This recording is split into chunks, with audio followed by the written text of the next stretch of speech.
Oliveira, nós vamos continuar falando, né, sobre este caso em primeira mão, cadeia neles. Vai ouvir também agora o advogado que representa a família da vítima, né, da Isabelle Guimarães, de apenas 14 anos.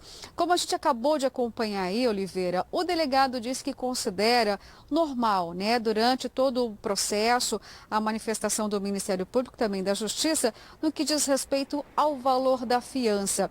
Olha só, essa fiança foi aplicada no valor inferior a um salário mínimo. Como a gente já falou aqui, né, o empresário Marcelo Sestari tem um poderio econômico, tem aeronave, né, avaliada em mais de 2,5 milhões de reais, carro esportivo, mora em um condomínio de alto padrão. Então nós vamos conversar agora com o advogado da família da Isabelle para saber, né, se a defesa, se a família considerou normal o valor arbitrado dessa fiança. Então vou conversar aqui com o advogado Hélio Nishiyama, que vai explicar para a gente, né, como foi que a família e a defesa recebeu essa informação. Considera isso justo? Bom dia. Bom dia. É, O errado não pode ser tratado como comum. A legislação brasileira prevê limites mínimos e máximos para uma fiança. A fiança a ser arbitrada por um delegado de polícia, ela inicia em um salário mínimo e pode chegar a 100 mil salários mínimos. Traduzindo, a fiança mínima é de aproximadamente R$ 1.000, um pouco mais de R$ 1.000, diga-se que a fiança foi menos de um salário mínimo, e pode chegar a mais de 100 milhões de reais. E a lei traz critérios para o delegado quantificar essa fiança, né? Sobretudo dois critérios: a natureza da infração penal e a capacidade financeira da pessoa presa. Nesse caso que estamos em concreto, era de conhecimento do delegado a capacidade financeira do flagrado. E por que eu digo que era de conhecimento do delegado de polícia? Porque na garagem da pessoa presa tinha um carro super esportivo, uma Lamborghini. A casa do sujeito era uma casa num condomínio de alto padrão. Os elementos objetivos naquele momento já revelavam grande poderio financeiro. E as consequências do crime, vejam, é uma menina de 14 anos que morreu.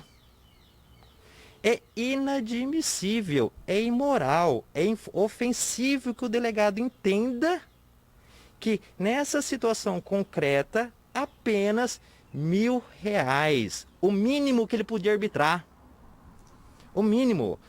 Por isso que desmotivou a recorrer do valor da fiança. Diante dessa contextualização que o senhor acabou de fazer, o Ministério Público se manifestou, pediu 100 mil reais, depois a Justiça em 209 mil reais. E esse valor, a família e a defesa consideram que sim, é um valor justo?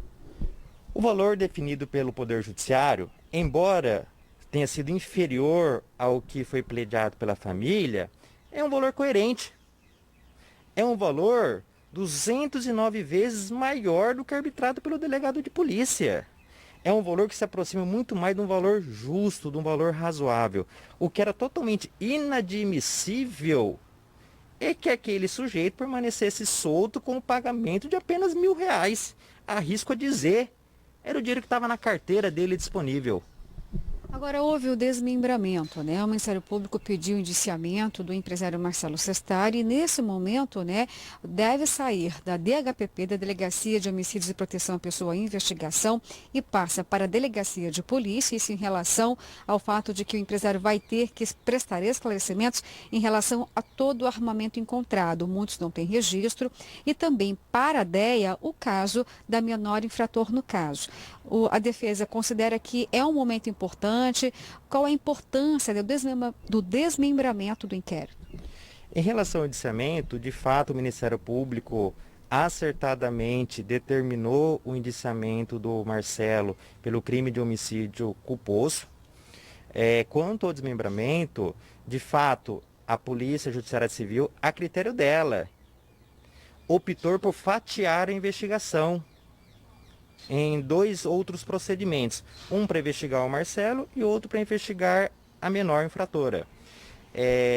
A responsabilidade pelo desmembramento é da polícia.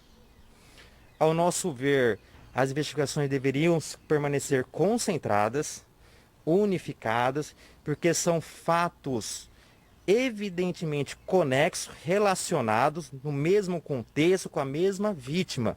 Mas se a polícia entende que deve haver o desbravamento, é por conta e risco da polícia. A gente só espera que seja solucionado. Ok, muito obrigada pelas informações. Bem, Oliveira, ainda existem muitas lacunas em relação a esse caso. Nós acompanhamos agora, há poucos instantes, o Gazeta Digital acabou de publicar que a menor, durante o depoimento, disse ao delegado que o namorado dela, por volta de umas 3 horas da tarde, teria levado as armas até a residência dela. Isso sem saber, seria um efeito surpresa. E o namorado teria levado essas armas para poder exibi-las ou mostrá-las, para dizer que aquelas armas o ajudaram a conquistar prêmios, já que ele era um atleta, desportivo, participava das competições de tiro. Mas o pai da menor, o Marcelo, disse que talvez iria comprar as armas. Então, existem aí lacunas, em relação ao fato desses armamentos estarem na residência dele, principalmente essas 2 armas que estariam sem registro na posse de um outro menor, Então, em outros telejornais, a gente vai continuar acompanhando todo esse caso, todo esse desfecho, todos os pormenores que ainda virão pela frente. Eu volto com você no estúdio, Oliveira.